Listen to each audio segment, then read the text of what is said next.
What did you say? I can't remember. Oh, it's got like 1,300 likes. Hey. Hello everyone. Hi. Chin chin. Hello everyone. Hello. It's Izzo. Alice. And we are here to record and shout, because our audio is not the best, a response to a YouTube video filmed by Stevie Boebi. And a subsequent hashtag that has been trending on Twitter called Doctors Are Dickheads. Before we go into it, disclosure. We are not supporting either groups. We love Stevie. We love people in general. Yeah. We are promoters of Open love, dialogues. open mind, open dialogue, Yeah. and just people in general. Yeah. But at the same time, I think one of the reasons that I got so obsessed with this hashtag, and I have been talking about it She was obsessed for the last 24 hours, is also observing how my own reaction as a medical professional has changed as I've read more tweets, as I've evaluated my own response and thought about what this means to me, but also what it means in terms of the wider community, both of medical professionals and of patients and of Twitter users. So I think you've got the original tweet. I found the original tweet. Doctors blame weight for everything. I was told to gain weight before I could be taken seriously for years. I begged and nothing. Then my height shrank 2 inches, conveniently putting me within the healthy brackets LOL healthy BMI. My doc said, wow, this is pretty serious. Hashtag doctors are dickheads. This is how it all started. Yeah, so what happened was Stevie released her YouTube video talking about her recent diagnosis of Ehlers-Danlos and POTS syndrome, which she felt explained a lot of the symptoms she'd been suffering from for years. And she spoke a little bit, whilst explaining her diagnosis, she touched upon how difficult it was for her to get to the stage of being diagnosed. And she made a throwaway comment, doctors are dickheads. It's not the first time she has, either on YouTube or Twitter, expressed disgruntlement and frustration at the medical professional, but one of her commenters in her YouTube video said, we should see this trending, hashtag doctors are dickheads, and that's where it started from there.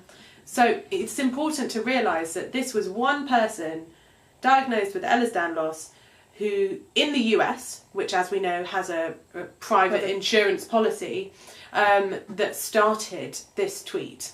And over the last 48 hours, there have been 2 schools of thought that have grown up. Resurfaced. Yeah, that have surfaced from as a result of this tweet. So, on the one hand, you have patients and medical professionals sharing stories of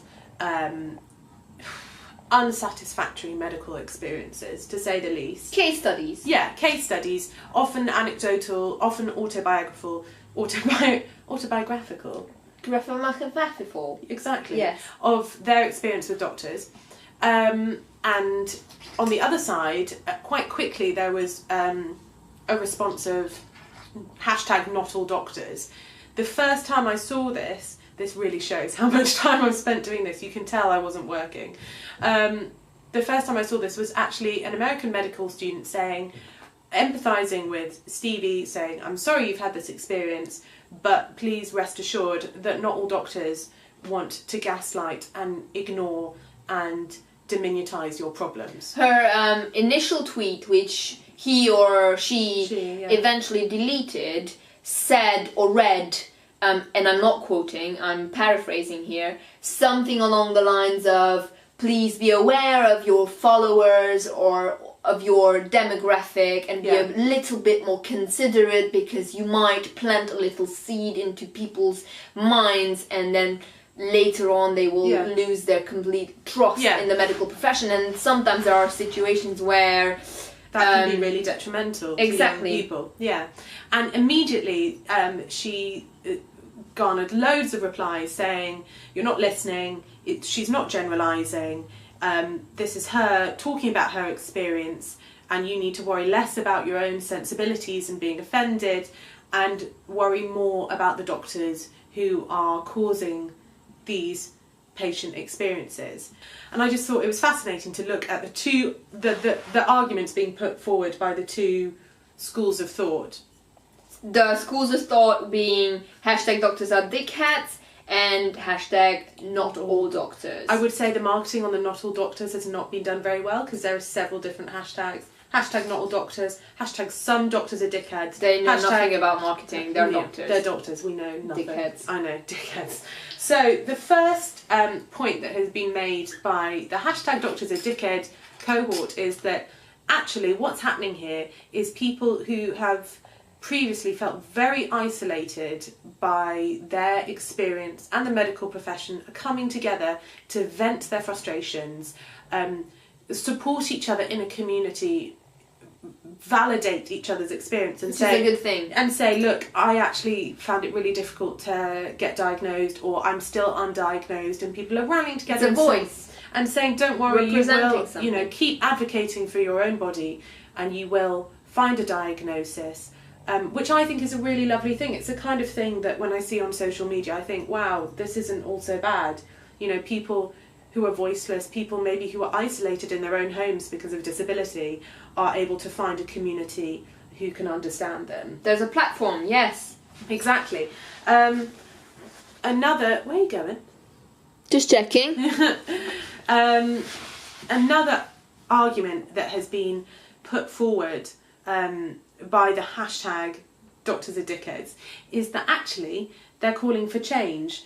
They want people to become educated about rarer conditions. So really it was the Ehlers-Danlos community that were pushing forward this hashtag in the beginning. Which that was what I took away from Stevie's video. Not the anger, not the frustration with the medical professional. It was more, like I said, how she used to be before this whole thing started, where I was actually learning from Stevie.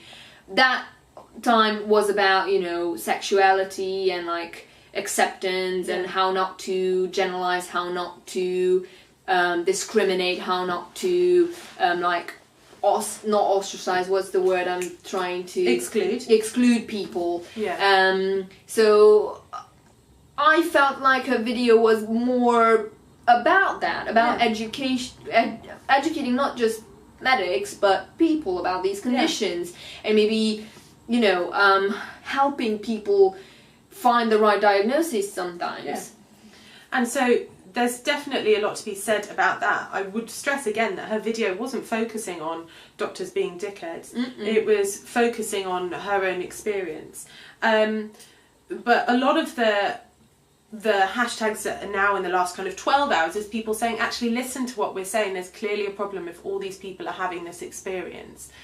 So that's what's really being said on the hashtag doctors are dickheads. But again, on the other side, people are making some valid points. So one of the first is, it's really hurtful to hear these things. A lot of doctors, and again this is something that's up for debate between us, but a lot of doctors, really being a medical professional is a strong part of their identity, and hearing your identity being...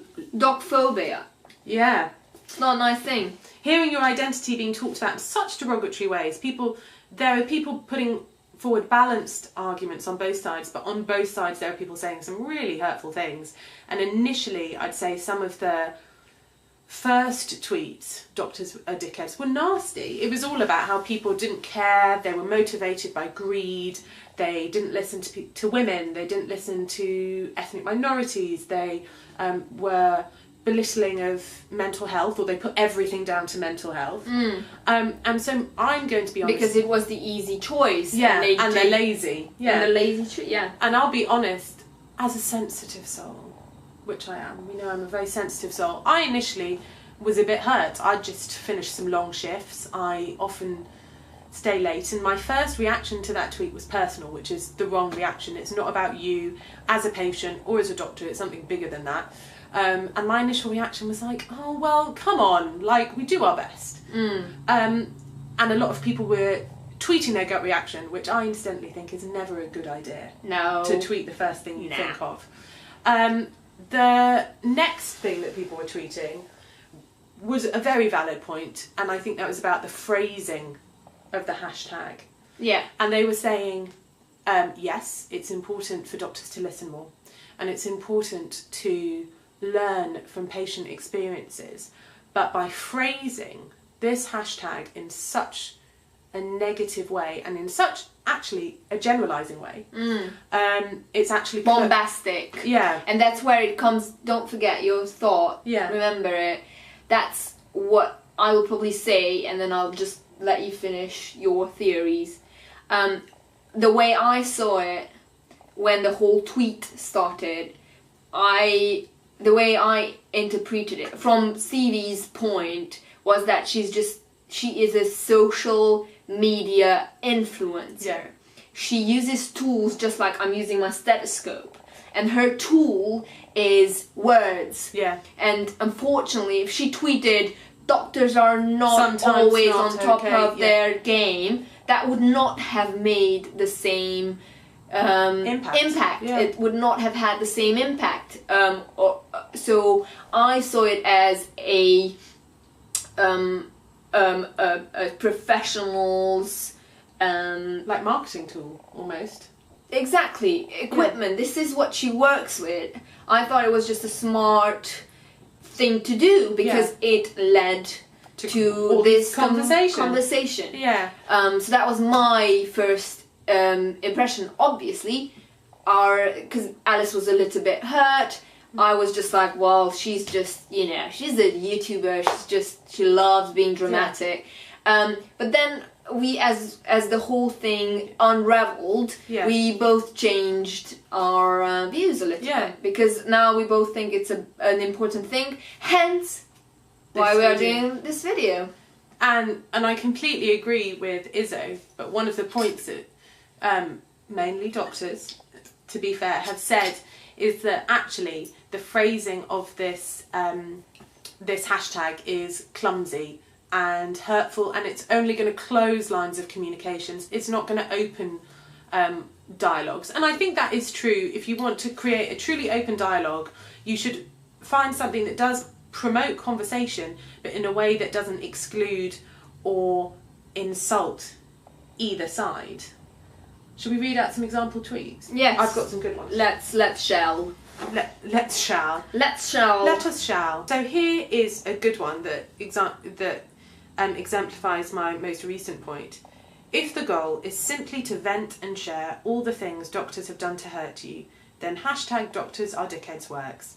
But if the goal is to share experiences in order to push doctors to be better, it's not a strategic hashtag choice. And I think we will read two more from a lady we both really, really loved and agree with her points and some of her analogies. Yeah. And we'll probably link Stevie's video as well, and say goodbye after. So unless you have something to say, baby. I mean, I could talk about it for days, but that's probably not necessary. So a lady called Jennifer Bree says, or Bria, I do think medicine needs a Catholic Church style reckoning.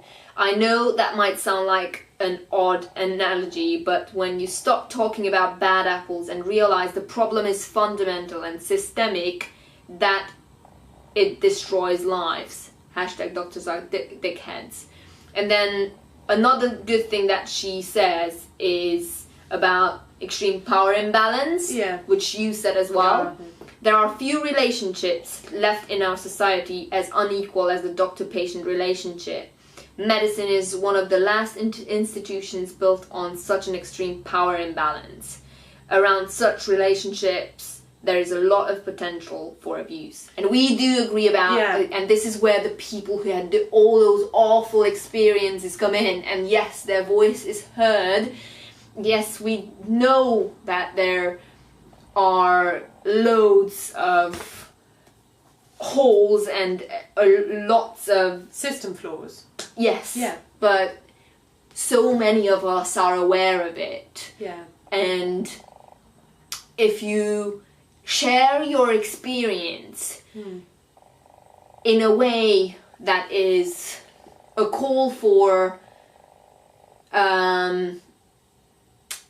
just recognition instead of a direct attack.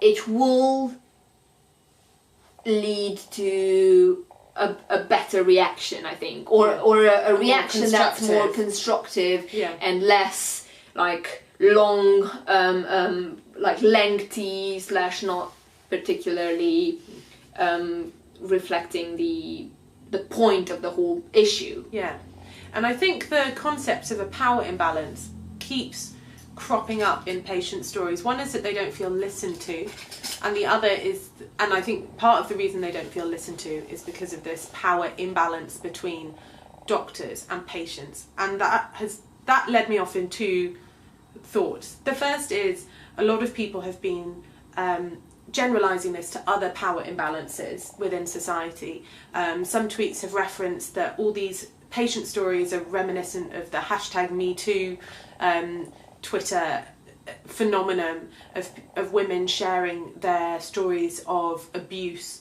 by men, particularly men in position of power, and there are several patients saying that they were really sadly abused or mistreated by physicians. I think that it does remind me of the Me Too movement, but I think we have to be careful not to generalise too much and detract away from those other movements. So we literally talked the camera off just then. We talked the camera off. But what I was saying was that by talking about the power imbalance and generalising it to other examples of power imbalance in society, for example, white people and the way that they have historically oppressed ethnic minorities, the way that men have historically oppressed women, the way that able people have historically oppressed disabled people. Yes, there is a power imbalance, but it's not in the way that all doctors have historically oppressed patients. And I think that's an important line to draw. I think that it's an easy line to blur because so often doctors are white, able, heterosexual, cisgender men, and actually in medical communities there's been a call for more diverse voices. But the other point to make is that there will always be a knowledge imbalance between doctors and physicians and patients. The reason why patients come to doctors is it's our job. We've been trained in it. We have the experience in terms of years of sometimes making mistakes and learning from them, often making mistakes and learning from them, and as well as our formal training at medical school. It's a long, difficult journey. Yeah. Okay? The point of the whole video, I think, is kindness, acceptance, and respect. And as long as we understand this, we keep an open discussion and we try and dial it down a little bit. Just dial it down a little bit. Continue talking. But at the end of the day, we all know that we don't really know it. We don't really care. Yeah. It's just very difficult. And I will read this last tweet, which I feel, now that we've talked about all these things, summarises how we both feel about this hashtag. And it's by someone called Hassan Shah, clever man, don't know who he is. Just seen this #doctors are dickhead hashtag. As inflammatory and idiotic the name of the hashtag is, downplaying patients' genuine medical experiences is very dangerous. And to demonise the whole medical profession is ridiculous too. In conclusion, there's idiots everywhere. I think that's a very strong message to end on.